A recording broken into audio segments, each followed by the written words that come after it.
আমার কোরআন বলছে আমি পাহাড়ে নাজিল হইতে পারি নাই, আমি গাছের উপর আসতে পারি নাই, আমি পাথরের উপর আসতে পারি নাই। কোরআন কেন? আমি যদি পাহাড়ের উপর নাজিল হই, পাহাড় আল্লাহর ভয়ে তোলা তোলা হয়ে যাবে। আমি যদি গাছের উপর নাজিল হই, গাছ বিলীন হয়ে যাবে। আমি যদি পাথরের উপর নাজিল হই, পাথর খণ্ড বিখণ্ড হয়ে যাবে। আমি যদি সমুদ্রের উপর নাজিল হই, সমুদ্রের পানি শুকিয়ে চৌচির হয়ে যাবে। আমার কোরআন বলছে আদম সফিউল্লাহ যখন ছিল তখনও আমি ছিলাম, আসতে পারি নাই। মুসা কালিমুল্লাহ যখন ছিল তখনও আমি ছিলাম, আসতে পারি নাই। খলিলুল্লাহ যখন ছিল তখনও আমি ছিলাম, আসতে পারি নাই। ঈসা রুহুল্লাহ যখন ছিল তখনও আমি ছিলাম, আসতে পারি নাই। কোরআন আসতে পারে নাই কেন? কোরআন বলে এমন কোন পাহাড় নাই যেটা আমাকে নিতে পারবে, এমন কোন গাছ নাই যেটা আমারে বহন করতে পারবে, এমন কোন পাথর নাই যেটা আমাকে রিসিভ করতে পারবে, এমন কোন সমুদ্র নাই যেটা আমাকে সহ্য করতে পারবে। কোরআন আসলা কেমনে? কোরআন বলে কোন পাহাড় আমারে নিতে পারে নাই, কোন পাথর আমারে নিতে পারে নাই, কোন গাছ আমারে নিতে পারে নাই, কোন সমুদ্র আমারে নিতে পারে নাই। তবে শুনে রেখো, কাদে জাআকুম মিনাল্লাহি নূর, যখন মা আমেনার ঘরে নূরানী নবী চলে এসেছে, ওয়া কিতাবুম মুবিন, আমি লৌহে মাহফুজ থেকে ডাইরেক্ট কামলিওয়ালার পক্ষ মোবারক নাজিল হয়ে গেছি। আল্লাহ বলে আলাম নাশরাহ লাকা সাদরাক, হাবিব আমি আপনার পক্ষকে প্রশস্ত করে দেই নাই। যেই কোরআন পৃথিবী নিতে পারে নাই, ওই কোরআন আমার মুস্তাফার পক্ষ মোবারক নিয়ে নিয়েছে। সূরা ইনশিরাহ মানে আলাম নাশরাহ লাকা সাদরাক। যদিও বা সূরাটা দেখতে সহজ, যদিও বা সূরাটা পড়তে সহজ, যদিও বা সূরাটা ছোট, কিন্তু আল্লাহর কালাম ছোট হইলেও এমন বিস্তারিত।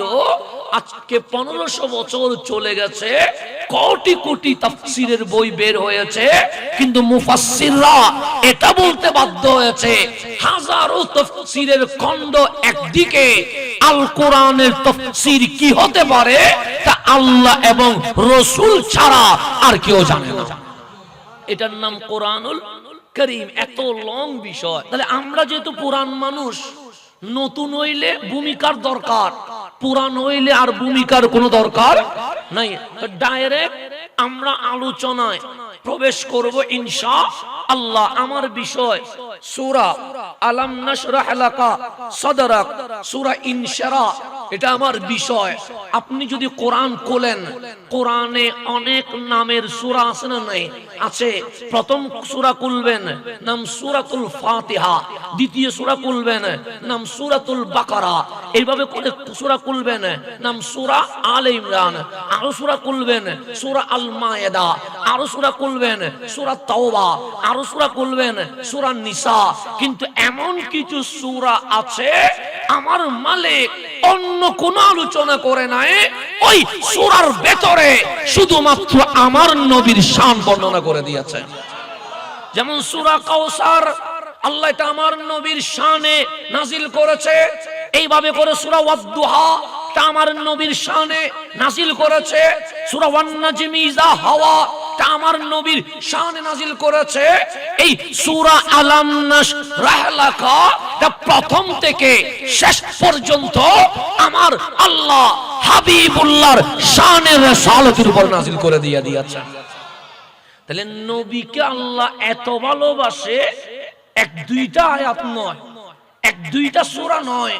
আপনি যদি কোরআন গবেষণা করেন, যেন কোরআনের প্রত্যেকটা হরফ, কোরআনের প্রত্যেকটা আয়াত, কোরআনের প্রত্যেকটা সূরা আমার নবীর শান নিয়ে আলোচনা শুরু করে দিয়েছে। তন্মধ্যে অন্যতম সূরা হচ্ছে সূরা ইনশিরাহ, যেটাকে আমরা আলাম নাশরাহ লাকা সাদরাক বলি। এখন আমরা যারা এখানে উপস্থিত হয়েছি, আমাদের বক্ষ আছে না? নাই, আছে। বুক ছাড়া মানুষ হইতে পারে না। তো আপনারও বুক আছে, আমারও বক্ষ আছে, হুজুরেরও বক্ষ আছে, প্রধান অতিথিরও বক্ষ আছে। বক্ষ ছাড়া মানুষ হইতে পারে না। আমার নবীরও বক্ষ আছে। তো আল্লাহ বলছে আলাম নাশরাহ লাকা সাদরাক। সদর মানে বক্ষ, সাদরাক মানে আপনি নবীর বক্ষ। কেন? বান্দারও বক্ষ আছে, হাবিবেরও বক্ষ আছে।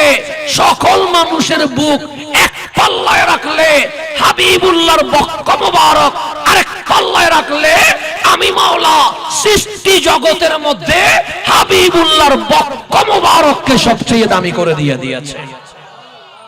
আল্লাহ আমার নবীর এমন কোন জিনিস নাই যেই জিনিসের কথা কোরআনে বলে নাই। যেমন আপনারে যদি বলি আমার চেহারা আছে না নাই? আছে। এই চেহারা নিয়ে কেউ কখনো কবিতা লিখে নাই, আমার চেহারা নিয়ে কেউ গদ্য পদ্য লিখে নাই। কিন্তু আমার নবীর চেহারা এত সুন্দর, আপনিও চেহারা আসমানের দিকে মাঝে মাঝে তোলেন, আমিও চেহারা মাঝে মাঝে আসমানের দিকে তুলি, কিন্তু আল্লাহ জীবনে বলে নাই বান্দা তোরে দেখতে বড় সুন্দর লাগছে, চেহারাটা আসমানের দিকে করে রাখ। আর নামাজের ভেতরে আমার হুজুর যদি চেহারা খানায়ে কাবা থেকে সরে আসমানের দিকে তুলে ফেলে, নামাজের মুসল্লিরা ওনার পিছনে নামাজ পড়তে রাজি হবে? হবে না। কেন? সেই ইমামের চেহারা কাবার দিকে নাই। কেন? নামাজ শুরু করার আগে যে শর্ত আছে তার মধ্যে অন্যতম শর্ত হচ্ছে কিবলা মুখী হওয়া। কিবলার বাইরে ডানে বামে উপরে পিছনে ফিরলে ওই ইমামের চাকরি জীবনে কখনো সাতকানিয়ার জমিনে থাকবে না। কথা ঠিক নেই? আপনার নবীও নামাজের ইমামতি করছে, আমি বলি নাই, আমাদের রাহি সাহেব বলে নাই, আমাদের হুজুর বলে নাই, পুরো পীর সাহেব বলে নাই। দ্বিতীয় পারা প্রথম পৃষ্ঠা, সায়াকুলুস সুফাহা, আল্লাহ নিজে বলতেছে বান্দা তুমিও নামাজ পড়ো, তোমার হাবিবও নামাজ পড়ে। কিন্তু ইমাম খতিব মুয়াজ্জিনের নামাজ, হাবিবুল্লাহর নামাজ কতটুকু ডিফারেন্স? যে হাবিব যখন নামাজ পড়ছে, স্থানের নাম মসজিদে জিল কিবলাতাইন, ওই মসজিদের ভেতরে অর্ধেক নামাজ যখন শেষ হয়েছে, হাবিবের মন বলছে মওলা আমি ফিলিস্তিনের মসজিদে আকসার দিকে নামাজ পড়ব না, আমি মক্কিওয়ালা খানায়ে কাবার দিকে নামাজ পড়ব। মনে মনে বলার সময় চেহারা আসমানের দিকে উঠে গেছে, এই চেহারা কিবলার দিকে নাই। তো কিবলার দিকে চেহারা যদি না থাকে, চেহারা যদি উপরে উঠে যায়, আমার প্রধান অতিথি বলবে হুজুর চেহারা নামান, উদ্বোধক বলবে নামাজ ভেঙে যাবে, সভাপতি বলবে আপনার পিছনে নামাজ হবে না। আর আমার নবী চেহারা আসমানের দিকে তুলতে দেরি, আল্লাহ বলছে ফালানু আল্লিয়ান্নাকা কিবলাতান তারদাহা। হাবিব যেই চেহারা আসমানের দিকে উঠে গেছে, আমি আল্লাহ ঘোষণা করছি কাদের নারা তাকাল্লুবা ওয়াজহিকা ফিস সামা, আসমানের দিকে যেই চেহারা উঠে গেছে নামায়েন না। কেন? এত সুন্দর লাগছে, আমি আল্লাহ নিজেই আপনার চেহারার দিকে তাকিয়ে আছি। তাহলে আমার নবীর চেহারা সুন্দর না অসুন্দর? চেহারা আসমানের দিকে উঠলে আল্লাহ কি বলবে হাসান চেহারাটা এভাবে রাখ একটু আমি দেখি, আল্লাহ কি বলবে? আল্লাহ বলবে নামাজে চেহারা উপরে উঠাবি না, কাবার দিকে কর, এটাই তো বলবে। আর হাবিব চেহারা তুলছে, আল্লাহ বলেন হাবিব কাদের নারা তাকাল্লুবা ওয়াজহিকা ফিস সামা, আসমানের দিকে আপনার চেহারা যেটা উঠে গেছে এটা নামায়েন না। কেন? এত সুন্দর লাগছে কাদের নারা, শুধু আমি আল্লাহ দেখতেছি না, আমিও দেখতেছি আসমানের সমস্ত ফেরেশতা আপনার চেহারার দিকে তাকিয়ে আছে। তো চেহারাটা কি রকম লাগতেছে এটা তো দেখতেছে কে? তো যিনি দেখছে উনি তো বলতে পারবেন নবী দেখতে কেমন। আমি দেখি নাই, আমি কেমনে বলবো? আমরা দেখি নাই, আমরা কেমনে বলবো? তা আল্লাহরে জিজ্ঞেস করেন মালিক ওই চেহারা যেটা আসমানের দিকে তুলছে, আমরা তুললে আপনি বলতেন চেহারা নামা, রসুল তুলছে আপনি বলেন নামায়েন না। কাদের নারা, আমি আল্লাহ দেখতেছি চেহারা কেমন? আল্লাহ বলে সূর্যের দুপুরের অবস্থা দেখেছিস? আমরা বললাম মালিক দেখেছি। দুপুরের সূর্য কেমন হয়? আমরা বলি মালিক পুরা অন্ধকার দুনিয়া আলোকিত হয়ে যায়। আল্লাহ বলে আমার হাবিবের চেহারা কি রকম জানিস? আমরা বললাম কি রকম? আল্লাহ বলে ওয়াদুহা, ওই চেহারা যখন আসমানের দিকে তাকিয়েছে, ওই চেহারার নূর আরশের লৌহ কলম পর্যন্ত আলোকিত করে ফেলেছেন। তাহলে হাবিবের চেহারা নিয়ে কথা বলেছে কে? আল্লাহ। চেহারা দামি না অদামি? দামি। আমরাও বাংলাদেশে অনেক শপথ করায় কি করায় না? হাত দিয়ে অনেক শপথ করায়, এরকম হয় না? হয় কেউ বায়াত করায়, কেউ শপথ করায়, কেউ বা ওয়াদা করায়। হাত দিয়ে হাতে হাতে ওয়াদা হয় কি হয় না? আমার কামলিওয়ালা হুদাইবিয়া নামক জায়গায় 1400 সাহাবীরে বললেন বায়াত হবা।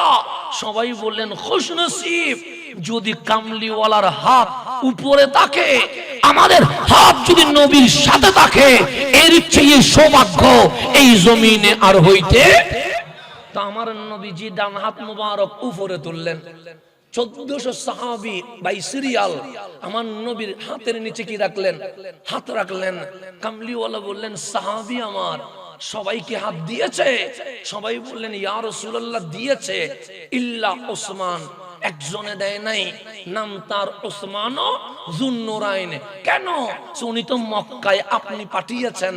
কারণ মক্কাবাসী যে চুক্তি করবে, তারা কি মারামারি করবে না চুক্তি করবে, এটা দেখার জন্য আপনি ওসমানকে কোথায় পাঠাই দিয়েছেন? মক্কায় পাঠাই দিয়েছেন। মক্কায় ওসমান যুন্নুরাইন ঢুকে গেছে। আপনি যদি মক্কায় ঢুকেন, খানায়ে কাবা না দেখে জীবনে আসবেন না।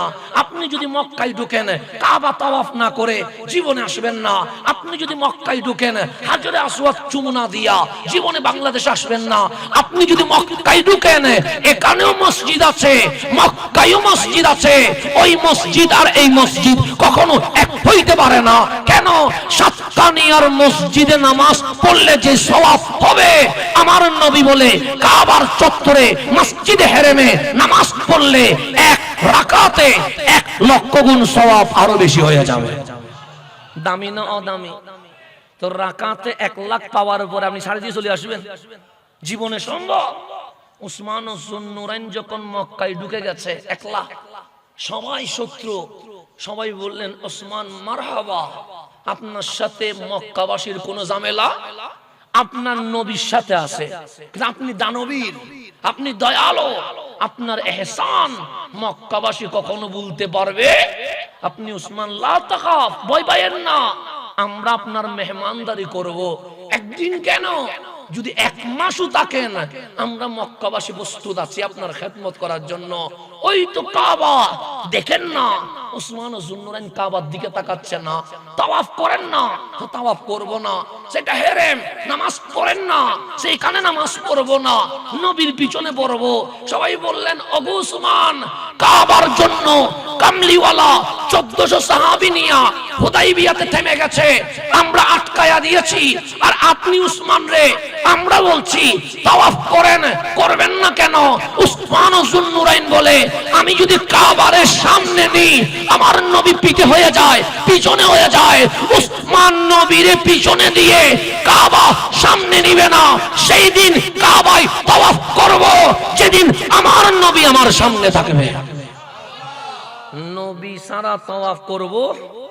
এখন তো আমার বাংলাদেশে ফতোয়া দেয় মক্কায় গেলে মদিনায় যাইও না, বলে কি বলে না? বলে মদিনায় গেলে নাকি শিরক হয়, বেদাত হয়।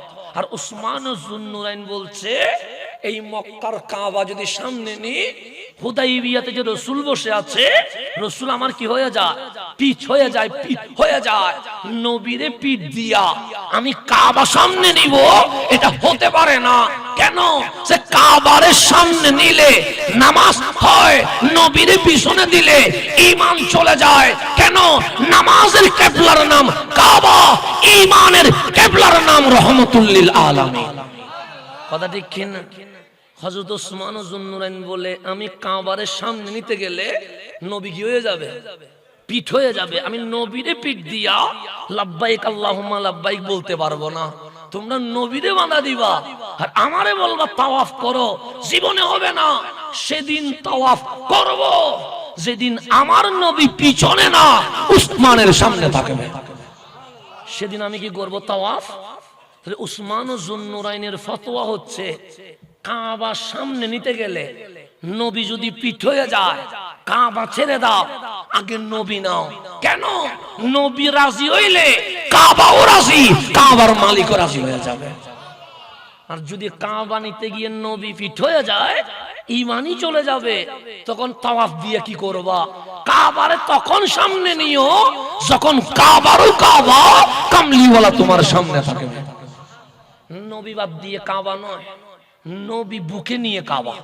সেজন্য আন-নবিয়্যু আউলা বিল মুমিনিনা মিন আনফুসিহিম, তোমার জানের আগেও যদি নবী না থাকে তুমি মুমিন না, আর তোমার জানের আগে যদি রাসূল থাকে তুমি মুমিন। তাহলে কলবে নবী আসা, নবী কয় নম্বরে?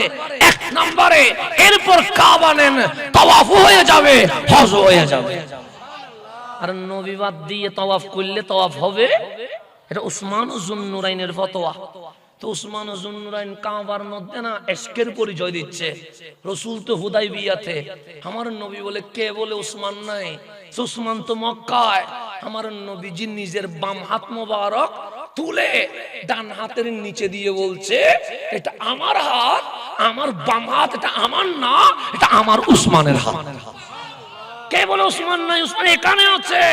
যদিও বা মক্কার কাবার সামনে দাঁড়িয়ে কাফের মুশরিকের সাথে ঝগড়া করছে, কিন্তু উসমান যদিও বা শারীরিক ভাবে মক্কার ভিতরে আছে, কিন্তু রূহানি ভাবে এখানে আছে।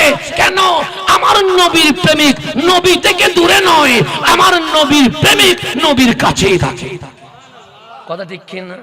সেজন্য আল্লাহর রাসূল বলতেছে এটা আমার হাত, বাম হাত এটা কার? উসমান যুন্নুরাইনের হাত। তারপর সবাই হাত দিলেন। আল্লাহ বললেন হাবিব কি হচ্ছে? হাবিব বলে মওলা বায়াত হচ্ছে। কিরকম বায়াত? যে এই ডান হাতটা আমার, বাম হাতটা উসমানের। পিছনে যা নিচে নামছে আমার সিদ্দিক, আমার ফারুক, আমার আলী, আমার আনসার, আমার মুহাজির, ওরা হাত দিয়েছে। আল্লাহ বলে হাবিব আপনার হাত এত সুন্দর লাগছে, ইয়াদুল্লাহি ফাওকা আইদিহিম, আপনার হাত মোবারকের উপর আমি আল্লাহ আমার কুদরতি হাত রেখে দিয়েছি। তাই নবীর চেহারাও নামি, হাতও নামি, শুধু হাতের কথা বলেছে। আল্লাহ বলে আলাম নাশরাহ লাকা সাদরাক, আপনার বক্ষ দামি, শুধু বক্ষ দামি। এখন আমার এই সাতকানিয়ার জমিনে, খাগড়িয়ার জমিনে বলেন মক্কা দামি না অদামি? বেশি না কম? বেশি। যতই কিছু হোক, আমরা সোনার বাংলাদেশের মানুষ, বাংলার জন্য রক্ত লাগলে রক্ত দিব। কিন্তু আমি যদি প্রধান অতিথির জিজ্ঞেস করি খাগড়িয়া নিবেন না মক্কা নিবেন, উনি বলবে হুজুর মক্কা নিব। আপনাদেরকে যদি বলি সাতকানিয়া নিবেন না মক্কা নিবেন, আপনারা কোনটা নিবেন? মক্কা। কেন? সাতকানিয়ায় কাবা নাই, মক্কায় কাবা আছে। সাতকানিয়ায় মসজিদে হেরেম নাই, মক্কায় হেরেম আছে। সাতকানিয়ায় জমজম নাই, মক্কায় জমজম আছে। সাতকানিয়ায় হাজরে আসওয়াদ নাই, মক্কায় হাজরে আসওয়াদ আছে। সাতকানিয়ায় মাকাম ইব্রাহিম নাই, মক্কায় মাকাম ইব্রাহিম আছে। সাতকানিয়ায় সাফা মারওয়া নাই, মক্কায় সাফা মারওয়া আছে। সাতকানিয়ায় আরাফা মিনা মুজদালিফা নাই, মক্কায় মিনা মুজদালিফা আরাফা আছে। সেই দিক থেকে বিশ্বের যত জমিন আছে সকল জমিনের চেয়ে মক্কার জমিন দামি হয়ে গেছে। কথা ঠিক? এটা নিয়ে তো আপনাদের সাতকানিয়ায় কোনো মারামারি নাই, আসেনি কোনো? থাকলে আমারে বলি না, সুবিধা নেই। আমি মারামারির পক্ষের মানুষ না, আমি মারামারি বন্ধের মানুষ। আমি ঝামেলা চাই না, আমি শান্তি চাই। তবে ইসলাম যেহেতু আমার বাবার আর নানার না, আমরা ওই কথা বলবো যেই কথা কোরআন সুন্নাতে আছে। কথা ঠিক আছে না? নিজের বানানো কোনো ফতোয়া বলার দরকার নাই। তাহলে মক্কা দামি, এটা নিয়ে আপনারও কোনো মারামারি নাই, আমারও কোনো মারামারি নাই। যে দলেই করেন সবাই বলছে মক্কা দামি। এখন আপনি বললেন মক্কা দামি কেন? বললেন কাবার কারণে। আমার দাদা বললেন মসজিদে হেরেমের কারণে। উনি বললেন না মাকাম ইব্রাহিমের কারণে। উনি বললেন সাফা মারওয়ার কারণে। উনি বললেন আরাফার কারণে। আল্লাহ বলে কি নিয়ে আলোচনা হচ্ছে? আমরা বললাম মালিক মক্কা নিয়ে। তোরা কি বলিস? আমরা বলি মালিক আমরা সাতকানিয়াকে সাতকানিয়া বলি, খাগড়িয়াকে খাগড়িয়া বলি, চট্টগ্রামকে চট্টগ্রাম বলি, কিন্তু মক্কাকে শুধু মক্কা বলি না।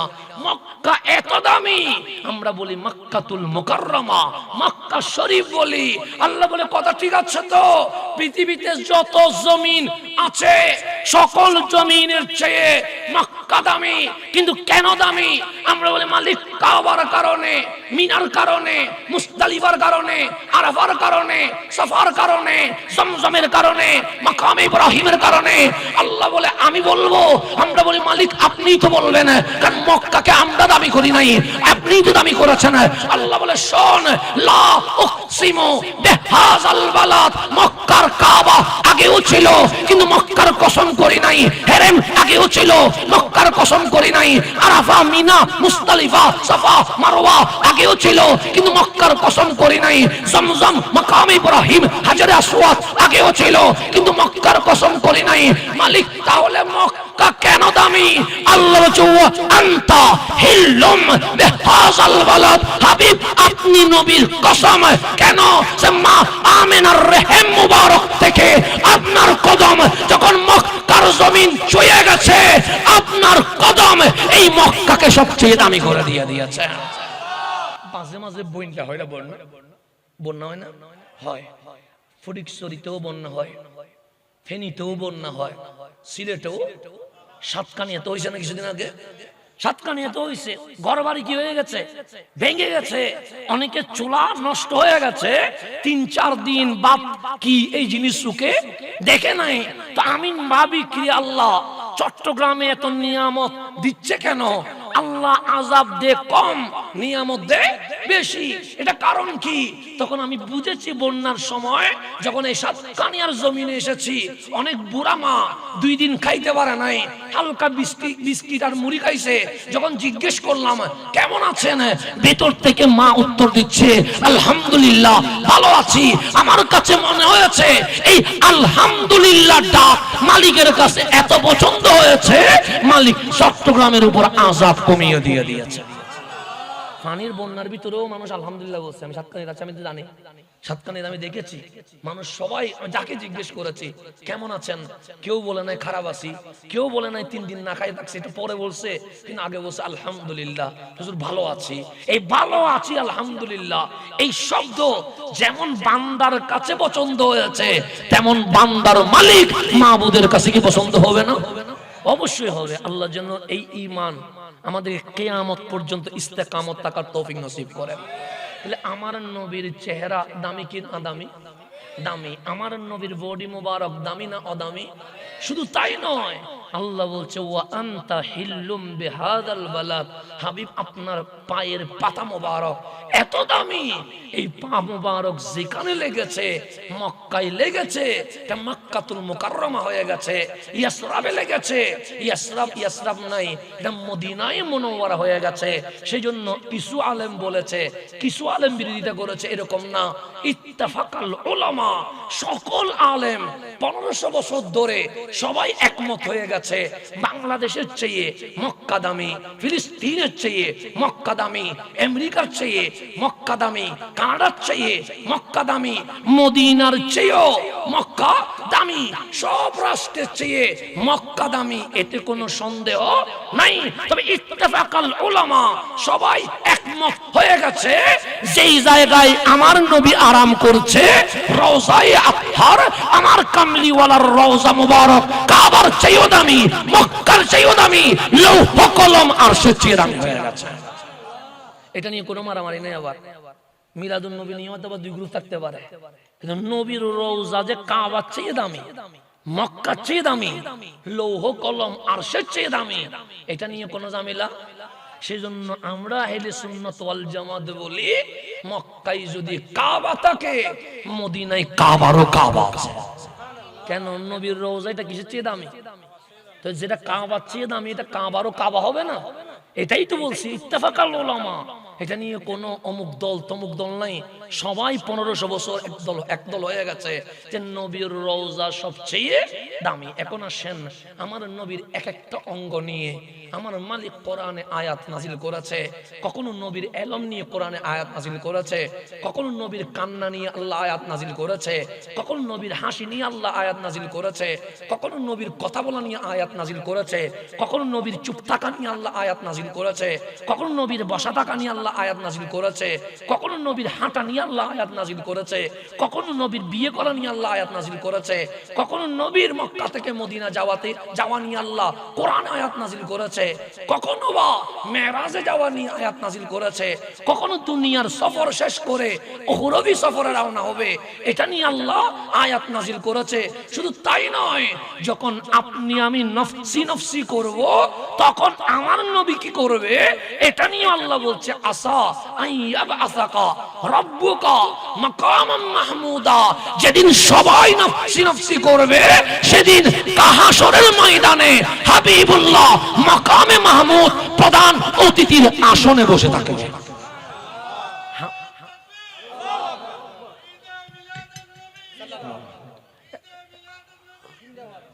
এখন আসেন গভীর মনোযোগ। তাহলে এখানে সবগুলো নিয়ে কথা বললে আমরা শুধু সাঁতার কাটবো, ফার খুঁজি পাবো না। সেজন্য আমারে বললেন সূরা ইনশারাহ, আলাম নাশরাহ লাকা সাদরাক। এখন আমাদের বক্ক আছে না নাই? আছে। গভীর মনোযোগ। এই আলাম নাশরাহ লাকা সাদরাক এটা কোরআন দিয়ে বুঝেন। এই কোরআন আছে না নাই? আছে। কোরআন যদি প্রথম পৃষ্ঠা উল্টান দেখবেন আলহামদুলিল্লাহি রাব্বিল আছে না? এর আগে যদি দেখেন বিসমিল্লাহির রহমানির, এর আগে যদি দেখেন সূরা আল ফাতিহা মক্কিয়া আছে না নাই?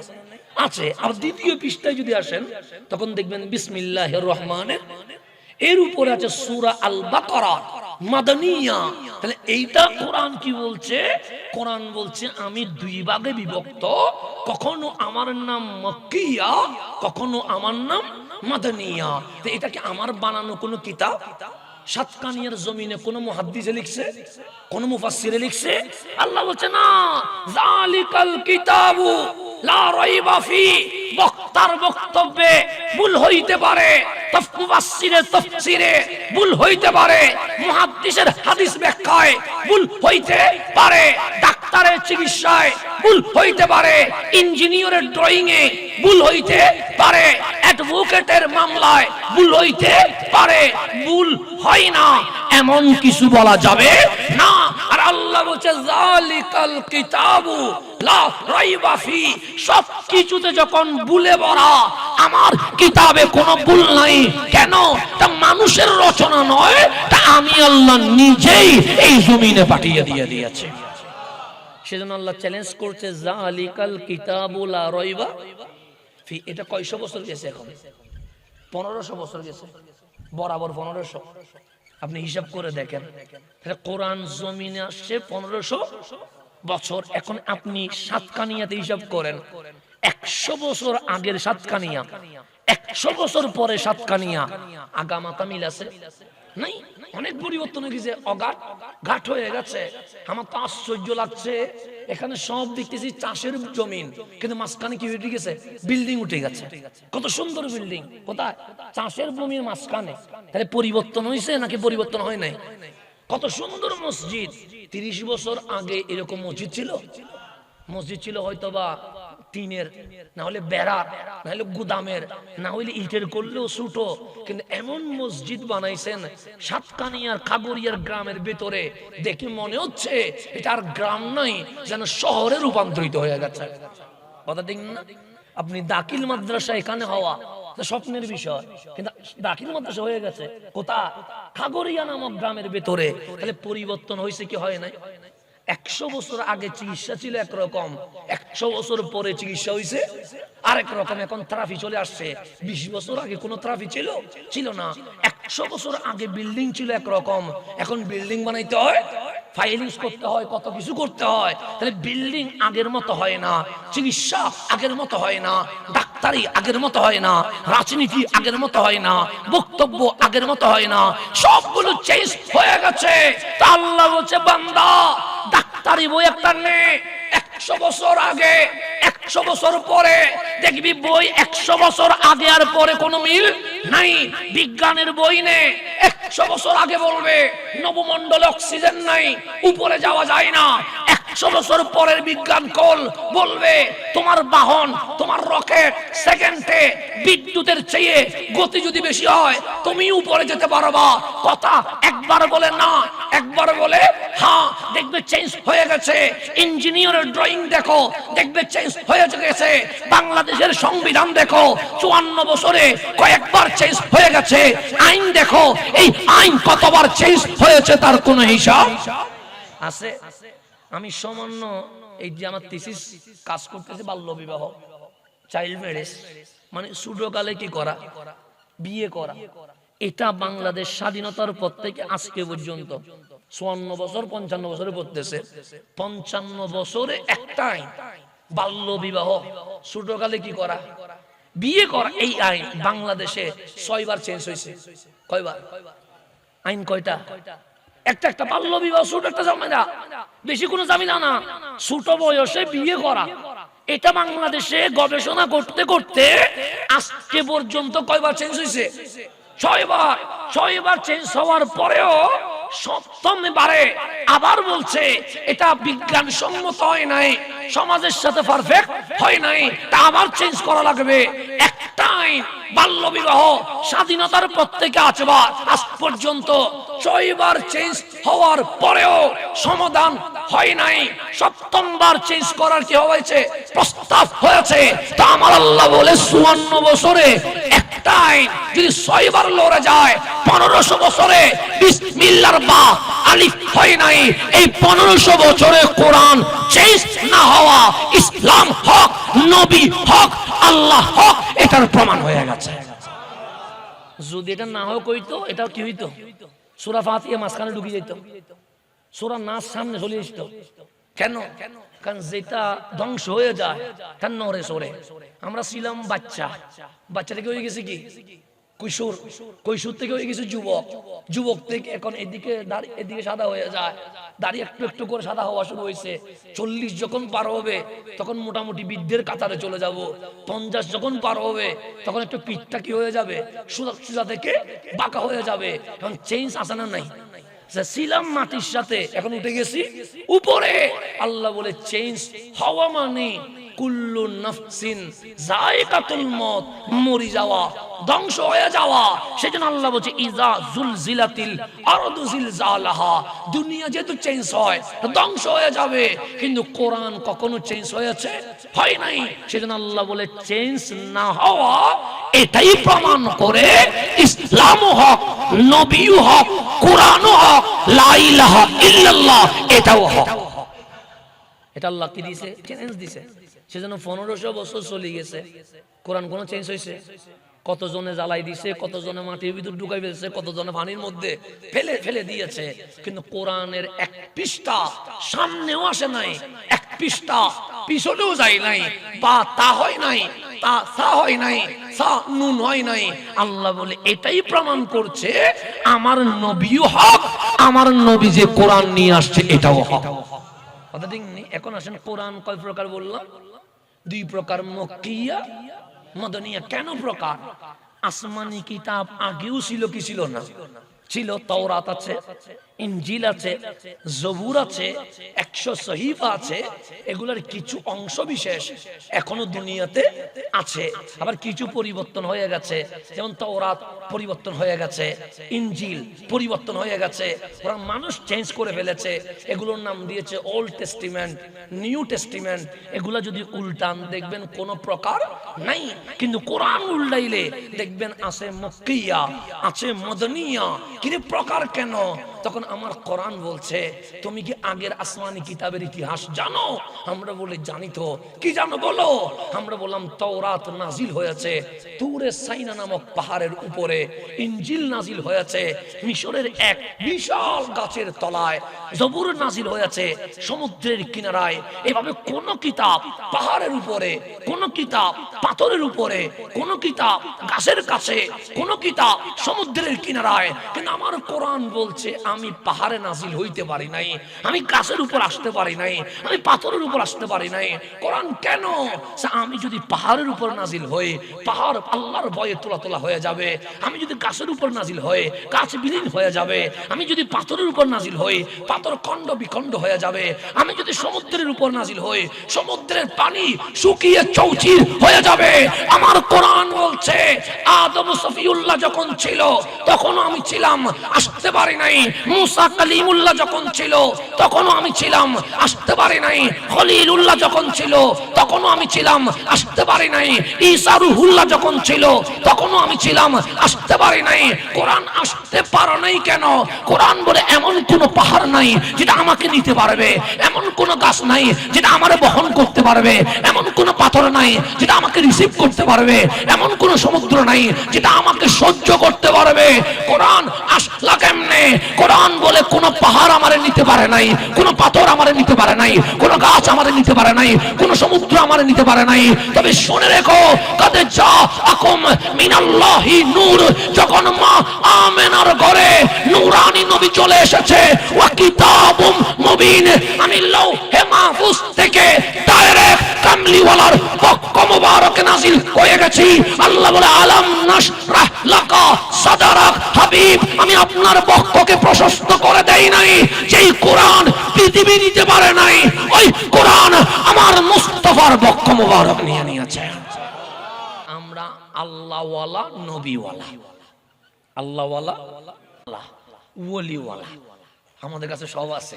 নাই এমন কিছু জিনিস যার কাছে সব আছে, এটার নাম আহলে সুন্নাত ওয়াল জামাত। যারা পরিপূর্ণ, কমপ্লিট 100%, ওনাদের নাম হচ্ছে আহলে সুন্নাত। তাহলে আল্লাহ আছে মাবুদ হিসেবে মাহবুদ হিসেবে, নবী আছে শফিউল মুসনাবিন হিসেবে, ওলি আছে মুর্শিদ হিসেবে। ওলি মুর্শিদ হইয়া পথ দেখায়া নবীর কাছে নিয়ে যায়, আমার নবী আমাদেরকে মাওলার কাছে নিয়ে যায়। এটার নাম আহলে সুন্নাত ওয়াল জামাত। সেজন্য নারে তাকবীরও দিবেন, নারে রিসালাত দিবেন, যদি ইচ্ছে হয় নারে গাউসিয়াও বলেন, নারে বেলায়েতও বলেন, সমস্যা নেই। তবে আমরা আল্লাহওয়ালা, নবীওয়ালা, ওলিওয়ালা, আমাদের কাছে নাই এরকম জিনিস নাই, আমাদের কাছে সব আছে বলেই আমাদের নাম আহলে সুন্নাত। এখন আলাম নাশরাহ লাকা সাদরাক, এটার ব্যাখ্যা যদি আমরা করতে যাই রাত চলে যাবে, কিন্তু আলাম নাশরাহ লাকার ব্যাখ্যা কি হবে না, শেষ হবে না।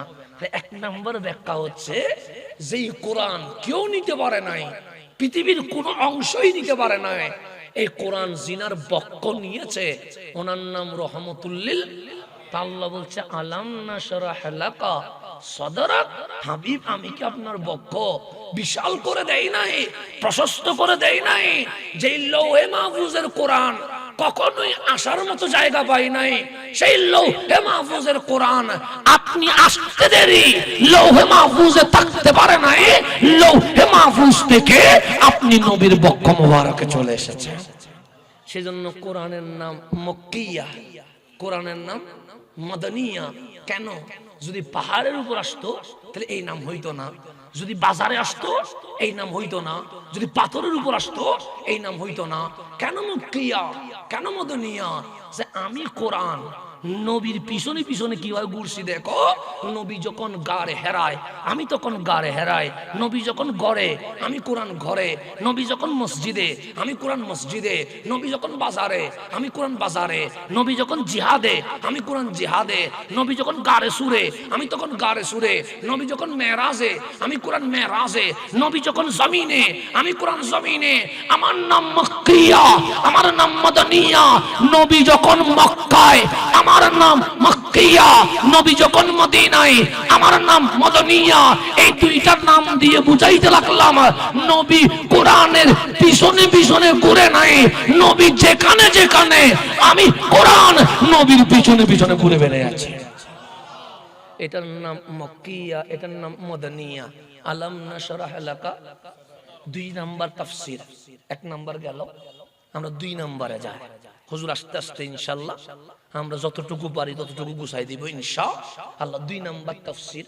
আপনারা আমার কথায় কোনো রাগ করবেন, আমি বোঝানোর জন্য বলবো, এখানে কোনো রাজনীতি বা কোনো দল এদিকে নেওয়ার দরকার নাই। আসে আমরা এই যে এশিয়া উপমহাদেশে আছি, কিছু মানুষ স্মরণীয় বরণীয় আছে না নাই? আছে। কিছু মানুষকে আমরা সম্মান করি দলের কারণে না, মানে এমন কিছু দিয়েছেন যিনারা দলের ঊর্ধ্বে হইয়া জাতি ওনাদেরকে সম্মান করে। কথা ঠিক না? যদি বলেন 1971 সালে এই সোনার বাংলাদেশ কি হয়েছে? স্বাধীন হয়েছে। এই স্বাধীনতার পিছনে যারা অবদান রেখেছে তাদেরকে ভালোবাসতে কোনো দল করা লাগবে? লাগবে না। আমরা বলি বঙ্গবন্ধু শেখ মুজিবুর রহমান, শহীদ প্রেসিডেন্ট জিয়াউর রহমান, মাওলানা ভাসানী, শেরে বাংলা একে ফজলুল হক, এভাবে করে 4 নেতা সহ এই 2 লক্ষ শহীদ 30 লক্ষ শহীদ, 2 লক্ষ মা বোন যে ইজ্জত দিয়েছে, তাদেরকে আমরা সম্মান করি কি করি না? করি। কেন? তারা একটা স্বাধীন রাষ্ট্র দিয়েছে, কিন্তু ওনারা সংবিধান দিতে পারে নাই, ধর্ম দিতে পারে নাই, জাতি দিতে পারে নাই।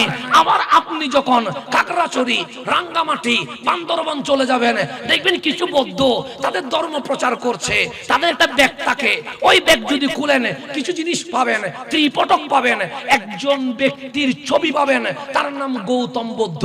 আপনি যদি জিজ্ঞেস করেন তিনি কে, সে গৌতম বুদ্ধ। ওনার ছবি তোমার ব্যাগে কেন? সে বড় রেসপেক্ট, বড় সম্মান করি। উনি কি দিয়েছে? সেটা ধর্ম দিয়েছে। নাম কি? সে বৌদ্ধ ধর্ম। উনি কি রাষ্ট্র দিয়েছে? সে না। সংবিধান দিয়েছে? সে না। জাতি দিয়েছে? না। তাহলে বৌদ্ধ ধর্মের মানুষ গৌতম বুদ্ধরে সম্মান করে একটা কারণে, তিনি ধর্ম দিয়েছে। বাংলার মানুষ মুক্তিযোদ্ধারে সম্মান করে, উনি একটা দেশ দিয়েছে, কিন্তু সংবিধান দিতে পারে নাই। আবার বাংলাদেশ সংবিধান যারা দিয়েছে, তারা ধর্ম দিতে পারে নাই, জাতি দিতে পারে নাই, রাষ্ট্র দিতে পারে নাই। আপনি যদি হিন্দুস্তানে চলে যান, দেখবেন বাসে, ট্রাকে, দোকানে একজন মানুষের ছবি আছে, তার নাম মহাত্মা গান্ধী। আপনি যদি জিজ্ঞেস করেন উনি কে, সে মহাত্মা গান্ধী।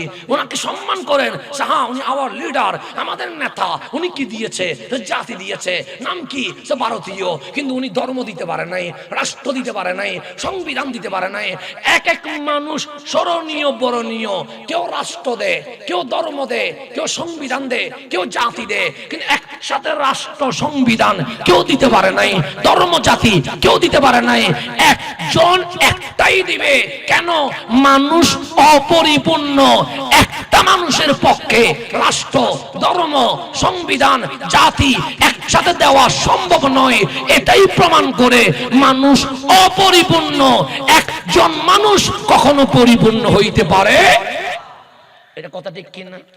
কিন্তু আমার নবীর বেলায় চলে আসেন, আমার নবী অপরিপূর্ণ নয়, ইসলামের নবী অপরিপূর্ণ নয়, মুসলমানের নবী অপরিপূর্ণ নয়, উনি ইনসানে কামেল, পরিপূর্ণ। এখন আমার বাংলাদেশে কেউ রাষ্ট্র দিয়েছে, সংবিধান দিতে পারে নাই, সংবিধান দিয়েছে, ধর্ম দিতে পারে নাই, ধর্ম দিয়েছে, নেশন, জাতি দিতে পারে নাই। আপনার নবীকে জিজ্ঞেস করেন, হে রাসূলুল্লাহ, আপনি কি রাষ্ট্র দিয়েছেন? আপনার নবী বলবে অর্থনীতি, পররাষ্ট্রনীতি, স্বরাষ্ট্রনীতি, কূটনীতি, সবকিছু এক করে স্বাধীন সার্বভৌম দেশ জাজিরাতুল আরব আমি নবী নিজেই দিয়ে দিয়েছে। রাষ্ট্র দেওয়ার মধ্যে নবী আছে না নেই? ইয়া রাসূলুল্লাহ, বাংলাদেশে অনেকে দিয়েছে, সংবিধান দিতে পারে নাই, আপনি কি সংবিধান দিয়েছেন? আমার নবী বলবে উম্মত, যখন খাতা নামের খাতা ছিল নাই, কলম নামের কলম ছিল নাই, তখন আমি নবী এই বিশ্বে সর্বপ্রথম লিখিত সংবিধান মদিনার সনদ জাতিকে দিয়ে দিয়েছে। ইয়া রাসূলুল্লাহ, দেশও দিলেন, সংবিধানও দিলেন, আপনি কি ধর্ম দিয়েছেন? আমার নবী বলবে মানুষের বানানো কোনো ধর্ম নয়, ইন্নাদ দীনা ইনদাল্লাহিল ইসলাম, আল্লাহর মনোনীত দিন ইসলাম আমি মানুষকে দিয়ে দিয়েছি। নবীর ধর্ম দিলেন, জাতি দিয়েছেন, আমার নবী বলবে শান্তি, সম্য, সম্প্রীতির জাতি মুসলিম, তা আমি নবী দিয়েছি। এক মানুষ দেশ দেয়, সংবিধান দিতে পারে না, সংবিধান দেয়, ধর্ম দিতে পারে না, ধর্ম দেয়, জাতি দিতে পারে না। আপনার নবী রাষ্ট্রও দিয়েছে, সংবিধানও দিয়েছে, ধর্মও দিয়েছে, জাতিও দিয়েছে। আল্লাহ বলে হাবিব, এক একটা মানুষ এক একটা জিনিস দিতে পারে, সবটাই দিতে পারে না। আর এই পৃথিবীর জমিনে রাষ্ট্র, সংবিধান, ধর্ম, জাতি সবটাই যিনি দিয়েছে, উনি রহমতুল লিল আলামিন। আলাম নাশরাহ লাকা সাদরাক, হাবিব সবাই একটাই দেয়। আপনার বক্ষ আমি এত প্রশস্ত করে দিয়েছি, আপনি বিশ্ববাসীকে একসাথে সবটাই দিয়ে দিয়েছেন। এটার নাম আলাম নাশরাহ লাকা সাদরাক। কয়টা হইল? দুইটা হইল, মানে 3 নাম্বার আসেন। আমি হুজুর আসা পর্যন্ত যতক্ষণ পারি, এখন দুইটা গেল, কয় নাম্বার এখন বললাম? 3 নাম্বার। এখন আমরা যে এখানে বসলাম, বিভিন্ন পেশার, বিভিন্ন শ্রেণীর মানুষ আসি না নাই? কর্মচারী আছে, ব্যবসায়ী আছে, খতিব আছে, ডাক্তার আছে, ইঞ্জিনিয়ার আছে, অ্যাডভোকেট আছে, এরকম বিভিন্ন পেশার মানুষ থাকতে পারে কি পারে না? পারে। এখন গভীর মনোযোগ, আপনি যদি মাদ্রাসায় যান, এটা কি মাদ্রাসা? দাখিল মাদ্রাসা। এখানে বিভিন্ন রকমের টিচার আছে না নাই? ইংরেজি, বাংলা, গণিত, সাহিত্য, এরকম আলাদা আলাদা আছে না নাই? ইংরেজি টিচার কখনো আরবি ঘন্টা করাবে? আরবি টিচার কখনো বীজগণিত পড়াবে? কেন? যিনি বীজগণিত বুঝে উনি আরবি বুঝে না, যিনি আরবি বুঝে উনি আবার বাংলা সাহিত্য বুঝে না, যিনি বাংলা সাহিত্য বুঝে উনি আবার ইংরেজি বুঝে না। কথা ঠিক না? এক মানুষ বিষয় কয়টা জানে? ডাক্তার যিনি উনি চিকিৎসা করতে পারবে, এখন উনি এমবিবিএস বলে আপনি কি ওনার কাছে যাইয়া বলবেন আমি 5 তলা বিল্ডিং বানাবো, এটা ড্রয়িং করে আর্ট করে দেন, ডাক্তারে কি আপনারে বিল্ডিং আর্ট করে দিতে পারবে? এখন ইঞ্জিনিয়ার উনি বিল্ডিং বানায়, ওনার কাছে যাইয়া যদি বলেন আমার ছেলে গ্রেফতার হইছে, তুমি অ্যাডভোকেট হইয়া আদালতের মধ্যে চলে যাও, ইঞ্জিনিয়ার কি পারবে? পারবে না। ডাক্তার লয়ার হতে পারে না, লয়ার ইঞ্জিনিয়ার হতে পারে না। আমি মাহফিল করতে আসলাম, সেই কারণে আপনি যদি আপনার ছেলে একটা আনি বলেন ওর পেটের ব্যথা মেডিসিন লিখে দেয়, আমি কি মেডিসিন লিখতে পারবো? যদি মেডিসিন লিখেও দিই, রোগ কি ভালো হবে না বাড়ি যাবে? বেড়ে যাবে। কেন? একটা মানুষ কয়টা জানে? একটা জানে, দুইটা জানার কোন সুযোগ। সেই জন্যই তো আজকে ইসলামের 12টা বেজেছে। কেন? কারণ ডাক্তার যদি চিকিৎসা করত, ইঞ্জিনিয়ার যদি ঠিকাদারি বিল্ডিং বানাতো, লয়ার যদি আদালতে মামলা পরিচালনা করত, আর মুফাসসির যদি তাফসীর করত, মুহাদ্দিস যদি হাদিসের বর্ণনা দিত, মুফতি যদি ফতোয়া দিত, সোনার বাংলাদেশে ইসলাম নিয়ে এত গ্রুপিং হইতো না। কারণ ডাক্তারও ইসলাম নিয়ে মাথা ঘামায়, ইঞ্জিনিয়ার ফতোয়া দেয়, লয়ারও তাফসীর করে। সেই জন্য সোনার বাংলাদেশে মুসলমানের ভিতরে দলাদলি বেড়ে গেছে। বিষয় যখন একটা বিষয়, সেটা নিয়ে মাথা ঘামাইতে হবে। কারণ ডাক্তার যদি ফতোয়া দেয়, ডাক্তার যদি কি দেয়, 20 রাকাত তারাবি, এটা কি আর 20 রাকাত থাকবে নাকি? কারণ ওনার কাজ কি করা? কাটা। ডাক্তারের কাজ কি করা? অপারেশন করা। তো 20 রাকাত তারাবি আর 20 রাকাত থাকবে না তো? ফতোয়া দিচ্ছে কে? ডাক্তারে। এখন 20 রাকাত হয়ে গেছে কয় রাকাত? কারণ উনি কেটে ফেলছে 3 রাকাত, বিতির আর 3 রাকাত থাকবে না। কেন? উনি ডাক্তার। তখন বিতির কত হবে? 1 হয়ে যাবে। তখন সবে বরাত চলে যাবে, সবে কদর চলে যাবে, নফল চলে যাবে, সুন্নত চলে যাবে, ওয়াজিব চলে যাবে। আর 2 দিন পরে বলবে 5 ওয়াক্ত ফরজ নামাজ বলতে কিছুই নাই। কথা ঠিক না? এই পরিস্থিতি আসতেছে তো। এখন তো সুন্নত লাগবে না, নফল লাগবে না, ওয়াজিবও 3 থেকে কত হয়ে গেছে? 1 হয়ে গেছে। তারপর যত সবে বরাত, সবে কদর নিয়ে যত আয়োজন সবগুলো শেষ। ঈদে মিলাদুন্নবী ফাতিহা ইসলাম তো অনেক আগেই শেষ করে দিয়েছে। এখন শুধু আছে কি? ফরজ, ফজর 2, জোহর 4, আসর 4, মাগরিব 3, এশা কত? 4। আর 3-4 দিন বা 3-4 বছর পরে বলবে 5 ওয়াক্তের দরকার কি? 2-3 ওয়াক্ত বললে তো চলবে। আর কিছুদিন পরে বলবে যে নামাজ দিয়ে কি করবে? দেখবেন এইভাবে করে অপারেশন হইতে থাকবে। কথা ঠিক না? তাহলে ফতোয়া কি বাড়বে না কমবে? বাড়বে। এখন দেখবেন কি ফতোয়া চলতেছে, নামাজ, রোজা, হজ, যাকাত এগুলা ফরজ ঠিক, তেমন গুরুত্বপূর্ণ না। বুট দেওয়া নাকি বেশি গুরুত্বপূর্ণ। এখন ফতোয়া আসছে, নতুন ফতোয়া ডেলিভারি হচ্ছে, এটা নাকি ফরজের চেয়ে বেশি কি হয়ে গেছে? ফরজের চেয়ে বেশি গুরুত্বপূর্ণ হয়ে গেছে। দেখেন ইসলাম নিয়ে কি শুরু হয়ে গেছে, ইসলাম নিয়ে কি তামাশা হয়ে গেছে, ইসলাম নিয়ে কি শুরু হয়েছে। আজকে যার মতো করে সুবিধা যেভাবে হয়, ইসলামকে সেইভাবে ইউজ করা শুরু করেছে। কথা ঠিক না? তো ইসলামের 12টা না বাজে কি 1টা বাজবে নাকি? সেজন্য 12টা বাজছে। আর কি যে জানে না সেও মাথা ঘামায়, যে জানে সেও। তো ডাক্তার যদি চিকিৎসা করতো, ইঞ্জিনিয়ার যদি বিল্ডিং বানাইতো, লয়ার যদি আদালতে যাইতো, মুফতি যদি ফতোয়া দিত, জীবনে কোনোদিন ঝামেলা বাসতো? কারণ যার বিষয় সেই নিয়ে কি করে মাথা ঘামায়। মানুষ একটা বিষয়ে ভালো হইতে পারে, সব বিষয়ে কখনো ভালো হইতে পারে না। আমি ছাত্র হিসেবে কেমন, ডানেও কেউ বলতে পারবে না, বামেও কেউ বলতে পারবে না, সামনেও কেউ বলতে পারবে না। কেন? আপনি আমাকে ইউটিউবে দেখেছেন, ফেসবুকে দেখেছেন, কিন্তু মাদ্রাসার ক্লাসে আপনি দেখেন নাই। আমি ছাত্র হিসেবে কেমন, তা আমার টিচার, আমার শিক্ষক ছাড়া আর কেউ বলতে পারবে না। কথা ঠিক না? আপনাকে আমার পড়া দেখে দাওয়াত দিচ্ছেন না, কারণ ইউটিউব দেখে দাওয়াত দিচ্ছেন, ফেসবুক থেকে দাওয়াত দিচ্ছেন। তো ফেসবুক আর ইউটিউব তো আমি কেমন কি আনি এটা বলার কোনো সুযোগ নাই। অভিনয় করা যায়, ক্যাসেট মুখস্থ করা যায়, এরকম অসংখ্য আলোচনা মুখস্থ করে ডেলিভারি দিলে কেউ কি ধরতে পারবে? পারবে না। তাহলে আপনি ছাত্র হিসেবে কেমন সেটা জানার জন্য আমি যেখানে পড়েছি, জামিয়া আহমদিয়া, সুন্নি আলিয়া, সেখানে গিয়ে আমার শিক্ষককে জিজ্ঞেস করতে হবে হাসান ছাত্র হিসেবে কেমন। কথা ঠিক না? তা আমার আরবি টিচার বলবে হ্যাঁ ভালো, আমার ইংরেজি টিচার বলবে আরবিতে ভালো হইলো ইংরেজিতে 50-50। আমার গণিত টিচার বলবে আরবিতে ভালো ইংরেজিতে 50, গণিতে আন্ডা ছাড়া কিছুই না, কিছুই বুঝে না, এমনিতে মুখস্থ করে পরীক্ষা দিছে। এক টিচারে ভালো বলে, এক টিচারে মধ্যম বলে, আর এক টিচারে বলে যে ভালো না। কেন? একটা ছাত্র সব বিষয়ে ভালো হওয়া সম্ভব নয়। সেই জন্য ক্লাস 8-এ উঠলে বাক হয়ে যায়, কেউ সায়েন্স, কেউ কমার্স, কেউ আর্টস। কেন? একজন মানুষ 3টা বিষয় নিতে পারবে না, হয়তো সায়েন্স পড়বে, না হয় কমার্স পড়বে, না হয় আর্টস পড়বে।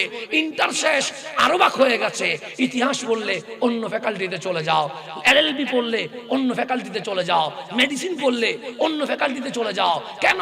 একজন মানুষ একসাথে 2-3টা বিষয় পারে না, কয়টা বিষয় পারে? এখন আল্লাহ বলে আমার হাবিব কেমন? আমরা বলি মালিক উনি হচ্ছে আন-নবিয়ুল উম্মি, উনি মাকতাবে যায় নাই, স্কুলে যায় নাই, কলেজে যায় নাই, মাদ্রাসায় যায় নাই, কওমিতে যায় নাই, আলিয়াতে যায় নাই, ইউনিভার্সিটি যায় নাই, অনার্স করে নাই, মাস্টার্স করে নাই। তা আমাদের বাংলাদেশে মাকতাবে না গেলে নিরক্ষরত্ব বলে, স্কুল কলেজে না গেলে মূরক্ষত্ব বলে। মালিক আমরা কি তোমার নবীকে নিরক্ষর মূরক্ষ জানে না, চিনে না, আলিফ বা বুঝে না বলবো? আল্লাহ বলে বলিস না। কেন? সে আমার নবী দুনিয়ায় পড়ে নাই, আর রহমান আল্লামাল কোরআন, আমি রহমান নিজে শিক্ষক হইয়া আমার নবীরে কোরআন শিখিয়ে দিয়েছি।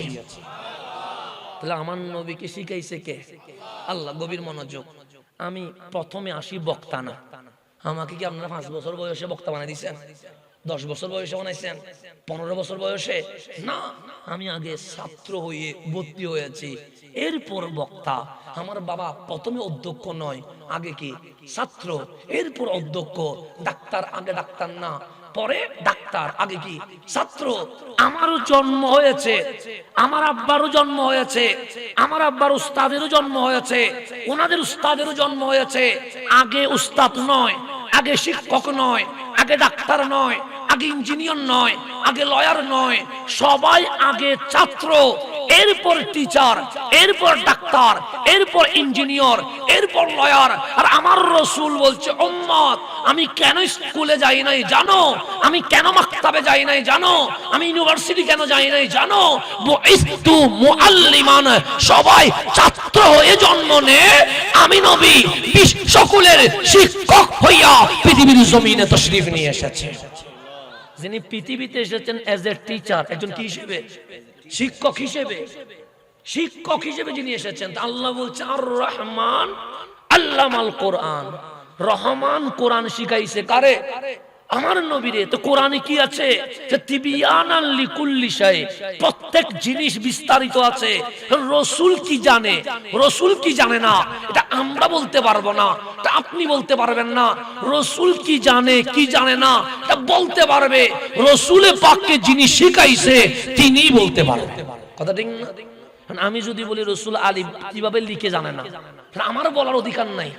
রাসূল এই বিষয় জানে না, তা বলার অধিকার আমার নাই। এই অধিকার আছে কার? আল্লাহরে জিজ্ঞেস করেন, মাওলা আপনি যে রাসূলকে শিখাইছেন কোন বিষয় ভালো শিখছে, কোন বিষয় 50 শিখছে, আর কোন বিষয়ে ফেল করছে? আল্লাহ বলছে আল্লামাকা মা লাম তাকুন তাআলাম। হাবিব আপনি এমন ভাবে শিখেছেন যত বিষয় ছিল, আছে, থাকবে, সমস্ত অজানা বিষয় আমার হাবিব শিখে ফেলেছে। কে বলতেছে? আল্লাহ। তো সব নিতে পারে কয়টা বিষয়? একটা। ডাক্তার ইঞ্জিনিয়ার হইতে পারে না, ইঞ্জিনিয়ার লয়ার হতে।